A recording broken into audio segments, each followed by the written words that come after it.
यह एक प्रसिद्ध हिंदी कहानी है जिसमें एक चालाक लोमड़ी और एक शक्तिशाली बाघ शामिल होते हैं। एक बार की बात है, एक जंगल में एक बाघ रहता था जो बहुत ही शक्तिशाली और डरावना था। सभी जानवर उससे डरते थे।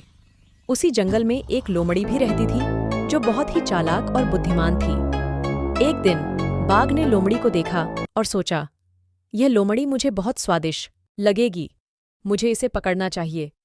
बाघ ने लोमड़ी का पीछा किया। लोमड़ी समझ गई कि उसकी जान खतरे में है, लेकिन वह डरने के बजाय एक योजना बनाने लगी। लोमड़ी ने भागते हुए बाघ से कहा, हे बाघ महाराज, आप मुझे क्यों पकड़ रहे हैं? क्या आप नहीं जानते कि मैं इस जंगल की रानी हूं? सभी जानवर मुझसे डरते हैं, यहाँ तक कि आप भी। बाघ ने हंसते हुए कहा, तुम क्या कह रही हो? मैं तुमसे क्यों डरूंगा? तुम तो बस एक छोटी सी लोमड़ी हो।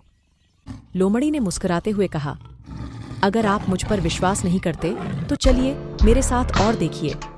मैं आपको साबित कर दूंगी कि सभी जानवर मुझसे डरते हैं।